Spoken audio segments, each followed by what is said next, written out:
The biomechanics of a netball shoulder pass.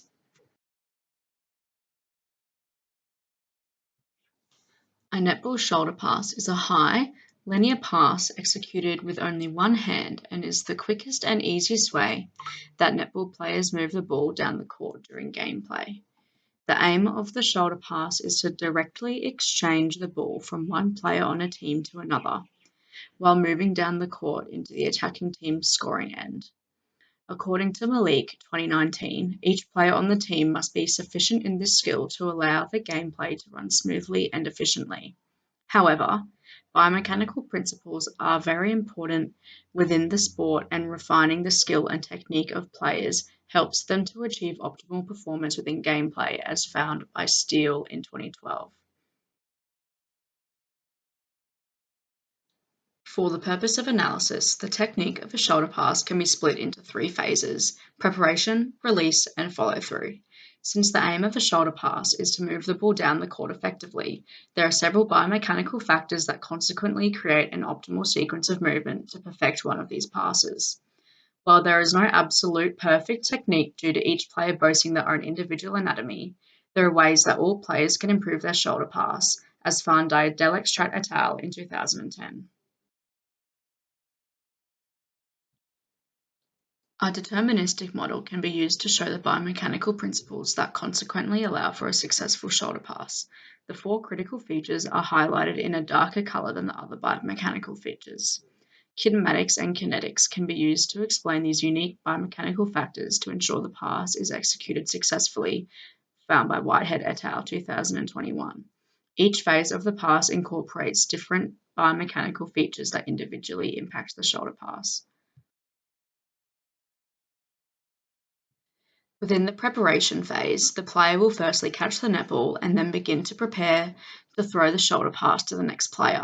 The connection between the shoulder, elbow, and wrists are crucial here, as the coordination and coupling of the elbow and wrist kinematics differentiate between average and optimal technique, as Shepard et al. Found in 2017.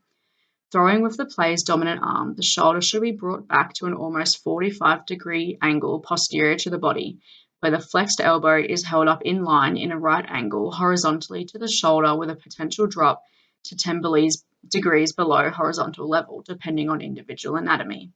The base of support and core stability within the netball player assists the shoulder pass, as the lower extremities are larger than the shoulder muscles and can therefore create a larger summation of force through the kinetic chain. Kibler in 1995 demonstrated that the stability via the legs and trunk provide a stable platform for the degree of freedom of movement of the shoulder girdle and can therefore create more momentum. Releasing the ball is arguably the most crucial of the kinematics of a shoulder pass. From the preparation positioning, the elbow moves anteriorly through flexion to extension, where the shoulder girdle assists in providing power to the movement via the deltoids, trapezius, and rhomboids through a horizontal plane. The control and stability of the scapula play a significant role in the effective functioning of the shoulder of a throwing athlete, as found by Davies et al. In 2000. The kinetic chain and summation of forces via the shoulder abduction and adduction, elbow flexion and extension, and wrist flexion and extension contribute to approximately 50% of the ball speed and accuracy, as found by Lutjens and Hamilton in 1997. Jobe et al. In 1983 found that the shoulder will, in theory, elevate to approximately 90 degrees, which is where the kinetic chain of the shoulder girdle and surrounding muscle activation is at their peak. Following through after releasing the netball includes from the moment the ball is released from the player's hands up until the wrist's most anterior aspect of the body, as found by Hetherington et al. In 2009. The player must ensure that once the ball has been released from their hand, their limb must continue movement and point towards the exact spot the ball is aimed for, which allows for the ball to be placed in the desired endpoint. This also includes a step forward of the foot on the opposite side to the throwing arm to utilize ground reaction force, where maximal ground reaction force comes from a firm surface where the foot has a high amount of friction where there is no slide, as Lutjens and Hamilton found in 1997. In this qualitative analysis, a netball player will be asked to perform a series of multiple shoulder passes in which the angles of shoulder, elbow, and wrist flexion and extension will be measured in aims to identify the linear kinematics for optimum performance of the skill. To observe a shoulder pass, there are a few important factors to consider. The background should be plain, with nothing that could potentially take away from the movement, including nothing on the ground surrounding the athlete. The camera will be placed in a sagittal view where the participant is positioned in the middle of the frame, allowing for the full movement to be captured, where the camera is also facing in the opposite direction to the sun to ensure there is no sun flare in the lens of the camera. The movement is to be filmed in slow motion to utilize the maximum number of frames. The athlete wears all black clothing to contrast to the bright blue markers placed on the shoulder, elbow, and wrist, which serve the purpose of capturing the joint movement within a shoulder pass. The program Canovia has been used to analyze the videos recorded. The athlete should ensure that they have correctly prepared themselves to perform the movement. All of these factors will influence the overall quality of the movement sequence and its video recording. During the preparation phase of the shoulder pass, it's evident that the player does not have a very strong base of support, as seen in the image to the left of the slide, where her center of gravity is shifted from her grounded foot. This hinders performance as a strong base of support and center of gravity ties together the elements of support, stability, and balance, which enables even distribution of weight throughout the preparation phase, increasing the likelihood of a high level of skill execution, as seen by Rogers in 2019. However, she conveys a strong kinetic chain between her shoulder, elbow, and non-dominant arm that allows for a significant amount of momentum to form via the summation of forces through these muscles and joints.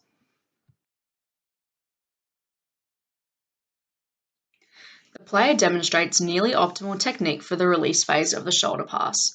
As mentioned previously, the angles demonstrated should go from 45 degrees posterior to the body at the end of the preparation phase to become an almost 90-degree elevation in the moment of the release to ensure the most muscle activation within the kinetic chain, providing the highest summation of forces for the shoulder pass as found by Jobe et al. In 1983. Analyzed through Canovia, there is a 46.2-degree angle at the beginning of the release phase, which is compared to the optimal angle of 45 degrees. The angle of the moment the ball is released from her hand is 117.5 degrees, where the optimal angle is described as 90 degrees. Overall, there isn't a largely significant difference, meaning the shoulder pass is not far off optimal. Elbow flexion and extension and shoulder abduction and adduction is strongly present, meaning there is a strong kinetic chain. While there are no studies found that identify an optimal angle for the follow-through to compare to, other biomechanical principles can be used to identify the strengths and weaknesses of the shoulder pass within this analysis. The player demonstrates a strong follow-through movement where momentum from the pass carries through her shoulders and elbow through to her wrist and fingers, where the pointing to the desired end goal of the ball is evident. The angle of her arm in her most anterior position to her body is 57.6 degrees, as seen in the screenshot of the Canovia analysis. Front foot is firmly grounded into the ground, which allows for ground reaction force to act upon her shoulder pass as well. The back foot and leg allow for a strong base of support and provide momentum for the pass to continue strongly to where it's aimed for.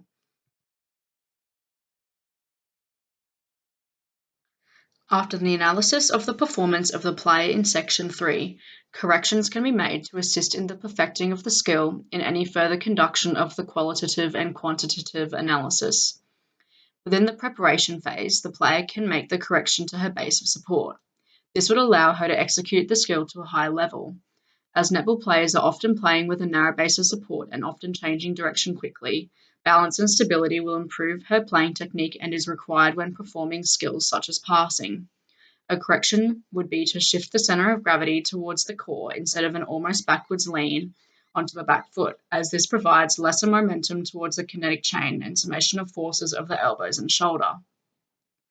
Within the release phase, the angles of release of the ball can be altered to allow for optimal muscular activation, which in turn will increase the accuracy of the pass.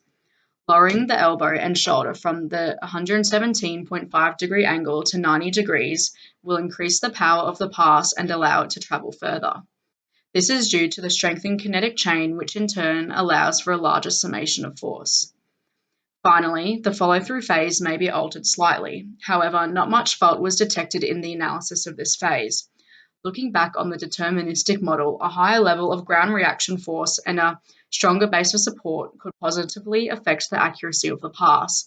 However, there is already a very strong follow-through movement demonstrated, so this phase is already close to optimal.